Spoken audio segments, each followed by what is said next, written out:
I think we can start. Today I try to tell you some words about research that we made, and its name is Wordlist, from statistic to genetic. It may be not so funny as previous report, but I'll try my best. Okay, my name is Yushkevich, and I work as security auditor in digital security. That's all. Passwords are one of the cornerstones of security. They are just everywhere. Web, mobile, Wi-Fi, banking, yacht, and many, many other. Even coffee maker device may require passwords for its work. So, for example, during pen test, passwords are one of the primary targets of the auditor. How can they be stored? First of all, clear text. For example, you get access to the database using SQL Injection, for example, and that's all. You may use logins and passwords from it to access other services, and this is really brilliant for us. They can be encrypted. So before previous part, you should find the key or a password, but in most cases, all the encryption is just base 64. But in most cases, passwords not stored in clear text, but in hashes. During pen test, for example, you get access to the server. So you must to get all the loot you can from this machine. And first of all, this can be some configuration files where can be found passwords, backups, and so on. On this slide, you can see the most common hash types that can be met during pen test. For example, MD5 crypt, bcrypt for Unix systems, NTLM for Windows system, MD5, pass, and so on for web applications, and many, many others. But I think these are the most common hashes. So, for example, we get some hash. Let's try to crack it and to recover passwords. What can we do with it? What methods can be done? So I try to discover. I try to describe a few methods with pros and cons in my own opinion. And first of all, it will be rainbow tables. After that, brute force, dictionaries, and some others. First of all, rainbow tables are usually used to recover passwords with certain lengths and certain char set. They require less processor time than, for example, brute force, and less disk space than table lookout, but they have some lags. First of all, they doesn't support any salt. Modern hashes always has salt. So, and after that, they still need a lot of disk space. So, for example, for NTLM, MD5, and SHA-1, it's about 1.4 terabytes. Fast, maybe in 2007 or 2008, it was so. And the main, I think, drawback that, for example, rainbow table for MD5 cannot be applied to recover NTLM hash. So, if you remember our most common hash types, we got no luck to apply them. There are also some companies that may sell you even hard drives with rainbow tables on it, but I think, no, thank you, I shouldn't buy this. Another method is brute force. The idea is rather simple. We take some word, calculate hash from it, and compare with our input hash. If they similar, the password is found. If not, we consequently change a letter or a digit in the word and try again until we succeed. Its main benefit that we guarantee find password, but the question when. Other good options that such methods can be done on CPU, GPU, FPGA, ASIC, and many, many other things. Okay, let's talk about time. Time is critical. On this slide, you can see the time needed to crack several passwords with specific lengths. For example, with CPU and GPU. As you can see, that using GPU for brute force is much more faster than using CPU. But even for password with length 7 or from the GPU 9, we still got no luck. Yeah. So here comes the masks. As I mentioned above, we try to crack passwords with all char set on each position. But as you can see, QWERTY123 hasn't got any digest in the middle. So we can try to make such brute force that will put specific char set on its own specific position. For example, let's try to crack QWERTY123. With full brute force, it will take us every char set on each position. It will take us about 16 seconds. It's very long. But if we make some more clever things, it will take about an hour. And so on this slide, you can see the most popular masks that calculated from various leaks. But even using them, we still got no time. So the another method is to use Wordlist.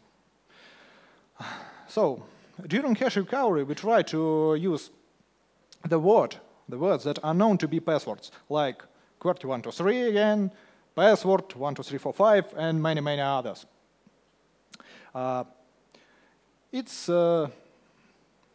It takes much less time than brute force. You may also know such dictionaries like top 500, Twitter banned, and top 100.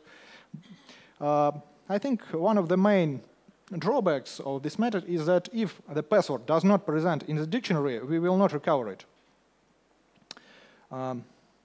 So on this slide, you can see at the time that we try to compare Wordlist attack and brute force. So we spent the same time, and you can see that using Wordlist attack will help you to recover 3 or even 5 times more passwords than the brute force on the same time. So, okay, let's make some other tests, because we like it. We try to use some. Okay, let's make some tests. We'll make some tests on CPU and GPU. On the left side, you can see the typical laptop CPU, and on the right part of the slide, it's a more modern counterpart. And on this, tested mobile video card and the powerful PC video card that can run the most modern games on high settings with no lags. Okay, let's see how fast they can recover the common hash types. As you can see, using 2 GPUs is, or even 1 GPU, is about 10 or even 100 times faster than using brute force on CPU. Okay, but this is just the numbers, so with megahash, kilohash, and so on. Let's make some test case again. We try to brute force 6 length passwords that contains only lowercase and numbers. For example, QWERTY123. And we try to do this using all the hash types. So as you can see, even using GPUs has the problems with several hash types. And another point that if we try to increase the password length or char space, the time will increase dramatically. And another thing that such options in most cases can be met in the real life. For example, in domain password policy, this is nothing. Okay, let's make let's test some dictionary. For example, RockU, that has about 14 million of passwords. As you can see, there is, I think no problems for except the CPU one, because with SHA-crypt. But this is right only for one hash. As you can see, if we increase the number of hashes, the time also will increase dramatically, because some hashes can be run in parallel mode and so on. Even GPU, powerful GPU, has some problem with backcrypt. Okay, this, I think, is enough with stress and theory. Let's make some problems. For example, you recovered some hashes, and you would like to see, can you recover passwords from it and use right now? And if not, to send, for example, for your powerful brute force cloud, brute force PC, and so on. So what's other options? First of all, time is critical. Second, that we need something that will help us with great efficiency. And hash has salt, so we can't use rainbow tables, and it's hard to recover. So it's not an LM. It's like backcrypt or something else. And what about you? So you got no time, 1 hour max, for example. It's the end of the day, all going home, and you must go home too. You have the average laptop and no powerful servers, clouds, or even brutalis, like this one. So what will be our goal? First of all, to get as maximum passwords in short times before send it to the rack station. And I think I got some plan to describe. First of all, we got hash, check it if it can be fast recovered, and then send it to the brute force PC. If not, so if it can be fast recovered, we can use it right now, and to see if it will gain us some profit. So I think it's good to take some special word list that will help us. It might be rather small, so it even can be downloaded easily and put, for example, on SD card or in flash drive. It must be useful, so no trash. It can be used for other attacks, or rule-based attacks. And it must exist in this universe. Because for me, it's like done quickly, low cost, high quality. You must choose 2, except 1. Okay, how we can make such a dictionary? First of all, we should know what dictionary is about. What password does it contain? What types, like names, dates, or maybe it's combinations? Is it a junk, length distribution, and so on? Maybe how it's good in the most hash recovery, and size also matters for us. There are a lot of tools like PyPal or PassPal that you can see on this slide that can do such work. They can provide you a lot of statistics like length distribution, how many, what digits are included on the, what digits are on the end of the passwords, what it contains, and so on. But I think, for me, for example, nearly half of these statistics are useless. So I think to run my own simple tool with HTML and tables that can provide me some statistics. So also, they have now some crack rate, or how they cannot answer the question, is the dictionary good or bad? Help it or not? Okay. So they were made a simple website where everybody can find some statistics like top masks of each dictionary, length distribution, its containings, and crack rate. So how it was done? First of all, we pick up some linked lists with hashes. After that, we try each dictionary about how many passwords can each dictionary store from each word list. Calculate average value, and this become usefulness. As you can see on the slide, for example, word list from site hashes.org is the best, and for example, RockU65 is not so best, and so on. So, what about if we try to take best dictionaries and try some combinations with them to see, to get more better dictionary.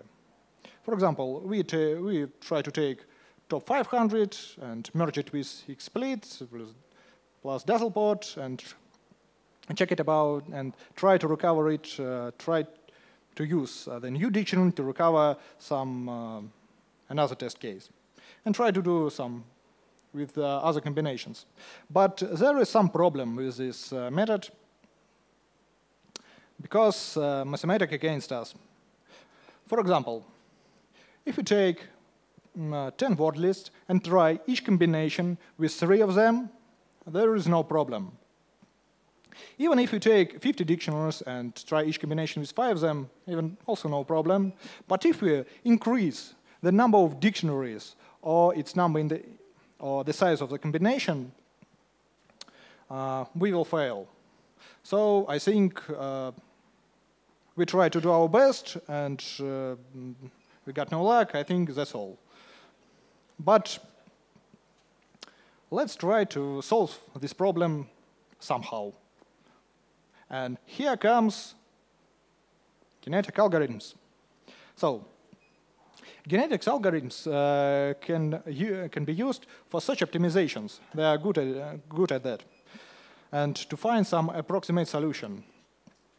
Some blah, blah, blah theory you can read on the slide, but I think we're done with it.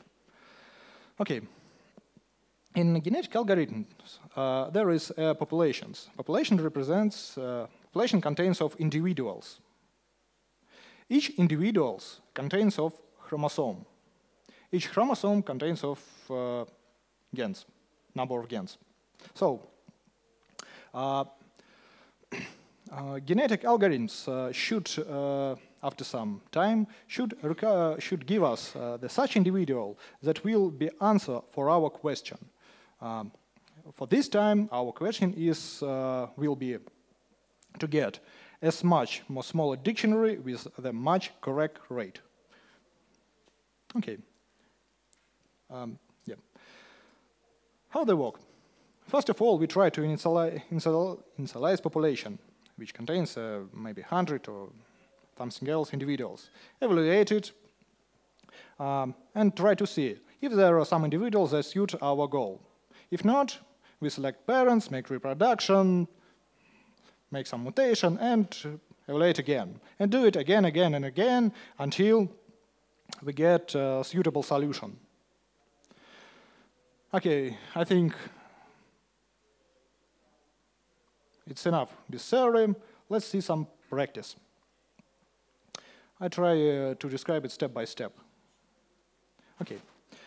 First of all, we choose some dictionaries that will be tested. There were about 500 of them.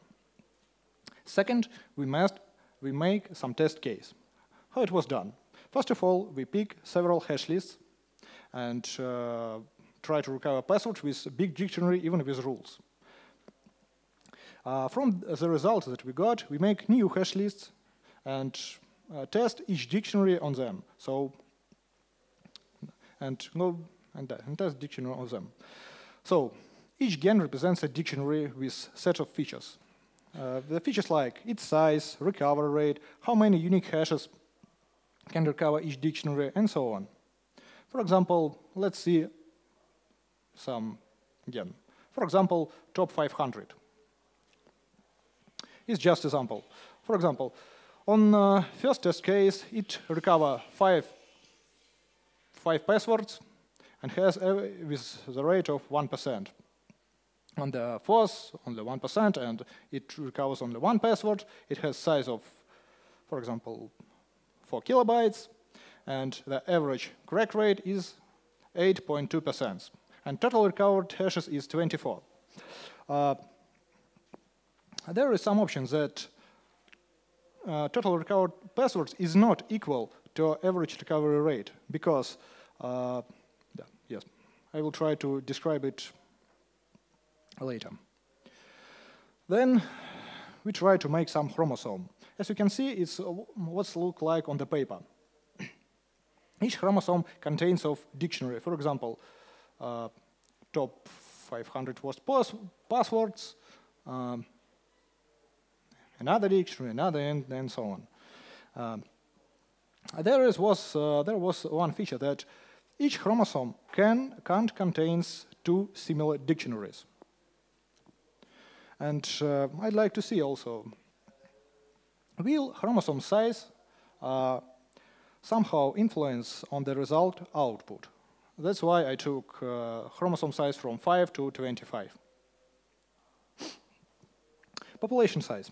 Also, it generates some population, and I took population from 100 to 300 to see if they also have some influence on result output. Okay, so we generated some population, and next there is a selection time. There are two, I think, most common selection time algorithms. First of all, it's roulette wheel and tournament. So the roulette wheel is when the best fit individual has much more chances to get to make children than the worst. And the tournament is when we randomly choose, for example, 4 individuals from the population. Then we split them in the pair of 2, and from each pair we select the best one. And on the next round, from the 2 best one, we select the ultimate best one. Okay. For the research, I think for the research, the tournament was used.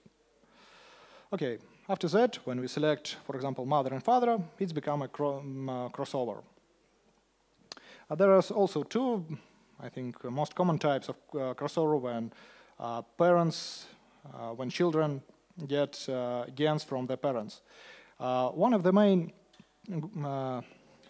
features that child can't get only father gens and only mother gens. It must share both of the parents' gens. For example, on this slide, you can see how it can be done. This is a child. It takes first parent gens and then the second parent gens. After we create some children, it's become mutation. It's maybe become mutation. Children can randomly mutate. So how it can be done? So we pick up some children. It can be mutated with 5%. We choose gens to mutate its position and replace with new one. For example, here our child. We choose this one gens and replace them with new one randomly. But there are also some global mutation was. To prevent population degradation, there was a global mutation. So if the fitness of the best individual doesn't change in during the 10 period, the next mutation, except 5%, will become 30%. So, for example, if we have a lot of similar individuals in our population, then we mix them and get, for example, new one. Sorry. Okay, let's talk about the fitness function. Fitness function is a particular type of objective function that blah, blah, blah. So it's the main option that it is the main function that should give us the answer for our question. Rely on its result. We decide, does it reach the goal or not? I choose two types of fitness function. First of all is the average correct rate, and the second is the total unique passwords. I try to describe why they are not similar. For example, imagine you got two hash lists, one with only numbers and second with random passwords. And you got two dictionaries, one also with numbers and other with random passwords. So the second dictionary, of course, will recover more unique passwords because it has recover more passwords because it will succeed in the numbers hash lists, but the other one will have more average correct rate because it recover more in this list and maybe less in this list, in another list. So what's the purpose of each functions? First of all, to recover most unique passwords. So it's supposed to select individuals that recover most unique passwords. For example, how it was done. So we select individual, again our child, calculate how many each dictionary recovers in each hash list passwords, and summarize them. For example, in hash list 1, this chromosome can recover 22 unique passwords. And in the whole hash list, it can recover 81 unique passwords. I think it's clear. Average correct rate. We do the same thing, but calculate average rate on each dictionary and then make an average rate again. For example, on this one we have average correct rate about 8%.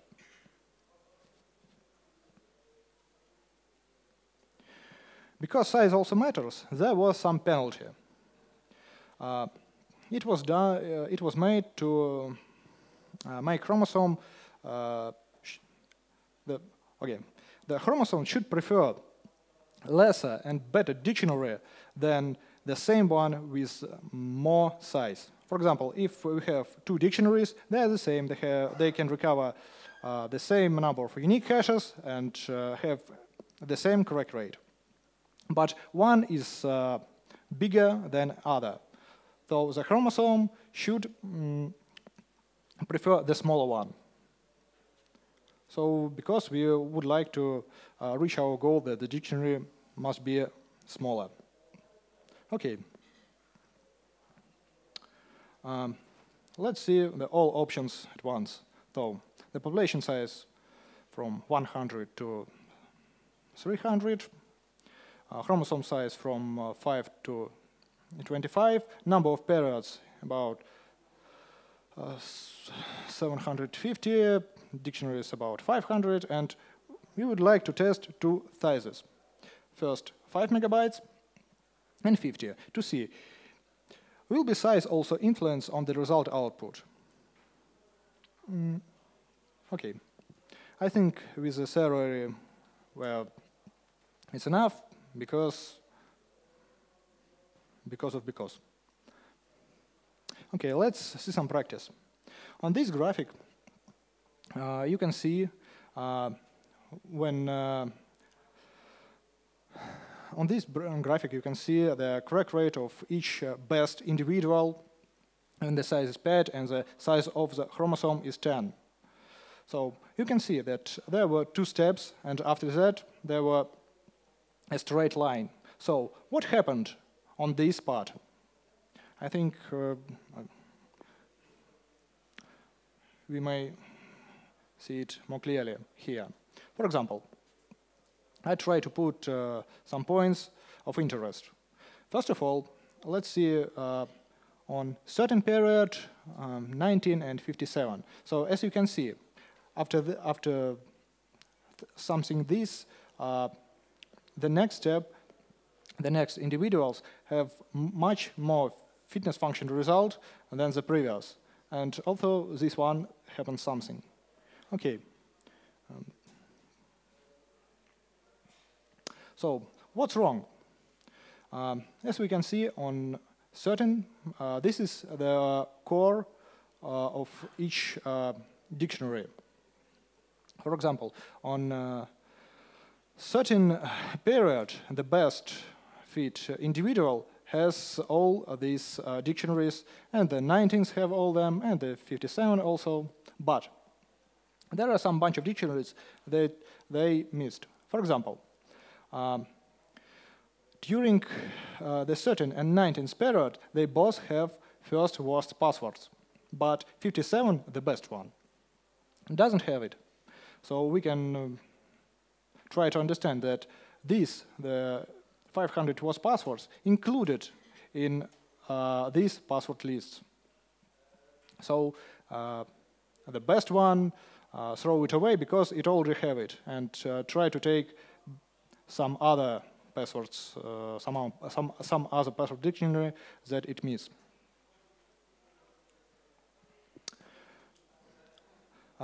Let's see some graphic again.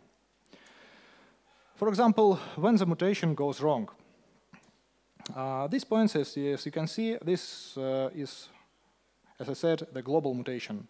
But after the global mutation, the straight line again. But something happened this. For example, straight line, something happened, and population degrades. So let's see what happened. As you can remember, when the dictionary tried to get more advanced, they exchange 2 or maybe 3 dictionaries. But with this population, we can see that nearly a half of the dictionary, there was a change in nearly a half of the dictionaries, so the population can't return to its normal position. And another mad graphic again.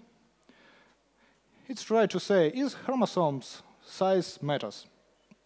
As you can see, this line, that 25, with the size of 25, had the best fit. And yeah, but this is another graphic that used fitness function with the most unique passwords. So, has any chromosome size any influence? Make chromosome size any influence on this fitness function? As you can see, the size of the chromosome 15 is the best. Okay, let's see what happened again. So we can see, so when something happened again, and we got the straight line again, so when with the population size 250 and chromosome size 15.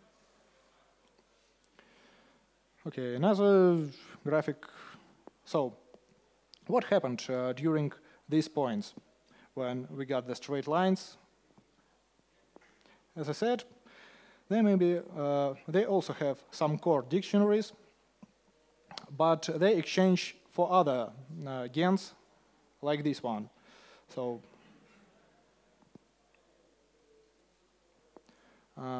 okay. Other thing is that population also matters. As you can see, with population of 250, we got the best individuals. Okay, I think it's a bunch of graphics that normally even I understand. Let's see some real tests. While doing this work, I get some best rate result dictionary and the dictionary that recovers the most unique hashes. I try to compare them with other dictionaries like XSplit and 1 million common passwords. And as a result, they got even better rate than them and can recover more hashes. And even so, they have the lesser size than both of them. Nearly a half of.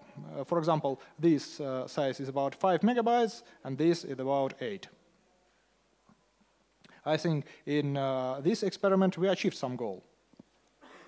Okay, let's see if the size also matters, to see about 50 megabytes. So here you can see that on this test case, both populations that have 250 and 300 individuals are nearly the same, and only 100 is the worst. And if also the chromosomes also make some influence, as you can see that 15, 5, and 10 are nearly the same. So, and make other test again. So as you can see, we also try to compare with more bigger dictionaries like gedict and Dazzlepot.txt. So, and we also got, again, the best correct rate and recovered the most hashes. But there is one option. Because their size is about 50 megabytes, it's, I think, there is some error to compare with the Dazzlepot because it has size about 80 megabytes, 18 megabytes.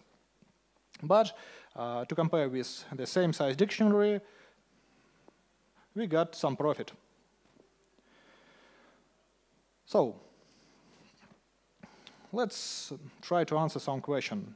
Is it possible to implement genetic algorithms to get better dictionary? For me, I think yes. But there is a bunch of questions about what will be if we increase size of the dictionary, and what is the best fit function? Like for one case, it'd be the better average recovery rate. In another case, the most unique passwords. And I think I got all. Thank you. Any questions? Yep. Will you publish some software to generate Wordlist based on the algorithms? Or have you published? No, I don't have. No. Okay, I hear. No, not yet, because each generation takes really takes a lot of time. For example, to get, a lot of time. But, and I think I can publish, for example, the algorithm that can use everyone. So yes, I think in the future I will publish it. Okay. I would like to experiment on the basis of some concepts. Oh, okay. Okay, it's fine to hear. Anything else? Sorry, so actually I've got only one password, right? Not a big bunch of hashes, one hash. Mm-hmm. And it's a very long one, probably complicated, some root from production. Mm-hmm. Then it's quite likely that my dictionaries, which I've got based on, and all these improvements, based on, like, I don't know, forum passwords and so on, it won't work, right? Yes. Okay. Because our main goal is to see if we can crack password right now. And then if we not, we send it to other powerful machines. So I think, for example, if we can make some profit from password right now, or make profit from it after a week or maybe never, it doesn't make a goal to crack all the passwords, but only the most common, and to get the dictionary with the less size. What was used as test data? Test data? The hashes you were trying to record. Yeah. You can find in the internet on. But what exactly? Because the population of test data will impact results. Okay. So the question about the test case, yeah? So we took some hash lists from some random sites and some different leaks and used them to test nothing special.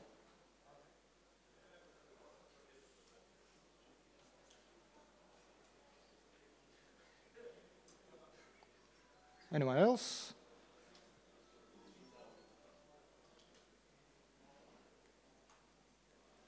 I think, oh, yep.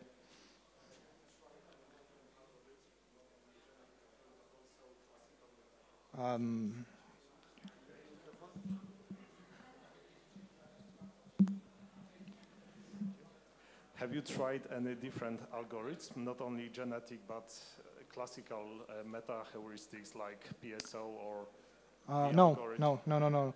I just try to see if they can be applied and nothing more special. Maybe you should try some. Okay, I think yes. Why not? This was Hashcat, right? Yeah. Yes, we use Hashcat to all the tests.